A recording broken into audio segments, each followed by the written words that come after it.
السلام علیکم، کیا حال چال ہے آپ سب کے؟ امید ہے آپ سب خیریت سے ہوں گے۔ اللہ پاک ہم سب کو قدرتی آفات سے، بیماریوں سے، تکلیفوں سے محفوظ رکھے، آمین ثم آمین۔ 5 خوبصورت احادیث۔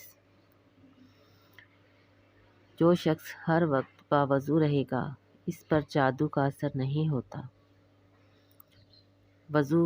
باوضو رہنے کی کوشش کریں۔ باوضو رہنے سے بہت سے فائدے ہوتے ہیں، ہم بہت ساری چیزوں سے محفوظ رہتے ہیں۔ وضو ہوگا تو ہم قرآن پڑھ سکتے ہیں، تلاوت کر سکتے ہیں۔ نمبر 2، سود اور حرام کھانے والے کی دعا قبول نہیں ہوتی۔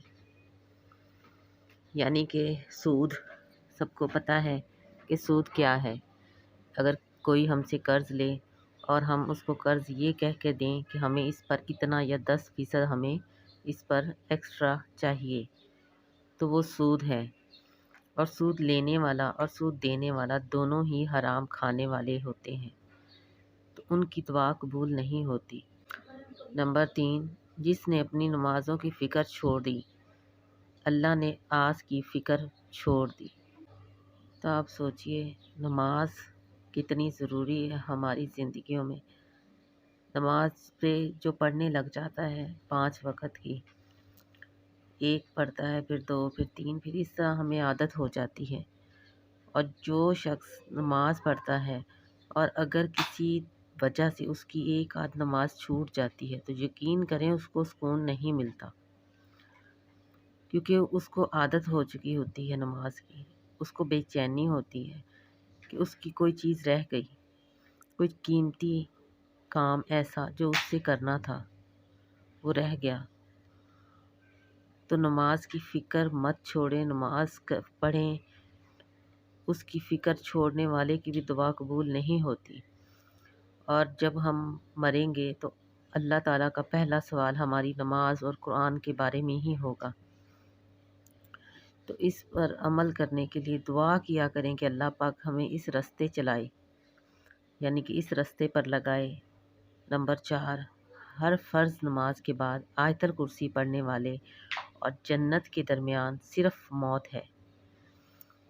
آیت الکرسی کا کتنا فائدہ ہے، کتنا کہ آیت الکرسی اگر ہم پڑھتے ہیں ہر نماز کے بعد، فرض نماز کے بعد، اور جب ہم مریں گے تو ہم سیدھا جنت میں جائیں گے۔ یہ اللہ تعالیٰ کا حکم ہے، اللہ تعالیٰ کا احادیث میں بیان ہے کہ ہم جنت میں جائیں گے۔ تو سوچئے آیت الکرسی کتنی آسان ہے، ایزی ہے، اور اس کو پڑھنے کی عادت بچوں میں بھی ڈالیے۔ جب بچے پڑھتے ہیں اور بچوں کو ایسی چھوٹی چھوٹی باتیں بتائی جاتی ہیں کہ اس کا فائدہ یہ ہے، تو یقین کریں بچے بہت خوشی سے اس چیز کو کرتے ہیں۔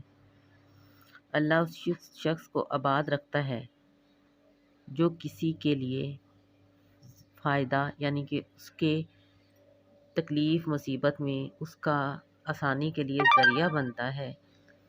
اللہ پاک ان کی دعائیں بھی بہت قبول کرتا ہے۔ تو اپنے آپ کو اس قابل رکھیے اور دعا کیجئے کہ اللہ ہمیں اس قابل بنائے، ان نیک لوگوں میں سے کرے کہ ہم بھی کسی کی مدد کر سکیں۔ آج آپ لوگوں نے کچھ دن پہلے دیکھا کہ ترکی میں بہت برا زلزلہ آیا، شام میں آیا، تو بہت سارے لوگ اس گھبراہٹ اور اس ٹینشن کا شکار ہیں کہ سننے میں ہے کہ جی وہ پاکستان یا افغانستان یا انڈیا ان میں بھی آئے گا۔ تو جب ہم اپنے رب سے دعا کریں گے تو ہمارے رب سے بڑھ کر تو کوئی نہیں، اور غائب کا علم تو اللہ کے پاس ہے، کسی انسان کے پاس نہیں۔ لیکن پھر بھی آپ نماز پڑھ کر اپنے رب سے تسبیح کریں، دعا کریں، اس سے توبہ استغفار کریں، کیونکہ پھر ہمیں یہ دوبارہ موقع ملے نہ ملے کہ اس سے معافی مانگنے کا، اس سے توبہ کرنے۔ نماز کبھی نہ چھوڑنی چاہیے۔ قبرستانوں میں لاکھوں لوگ ترس رہے ہیں اس چیز کے لیے کہ صرف ایک بار زندگی مل جائے دوبارہ، تو ہم اللہ کے آگے جھکیں، اللہ ہم سب کو 5 وقت کا پکا سچا نمازی بنائے۔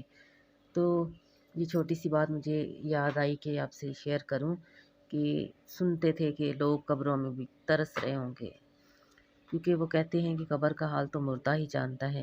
تو ظاہر ہے جب انسان مرتا ہے تو اسی کو پتہ ہے کہ اندر اس کے ساتھ کیا ہو رہا ہے، لیکن جو نماز نہیں پڑھتے تو وہ اس وقت اس جگہ پہ یہی کہہ رہے ہوں گے کہ ہمیں دوبارہ زندگی ملے تو ہم یہ کام کریں گے۔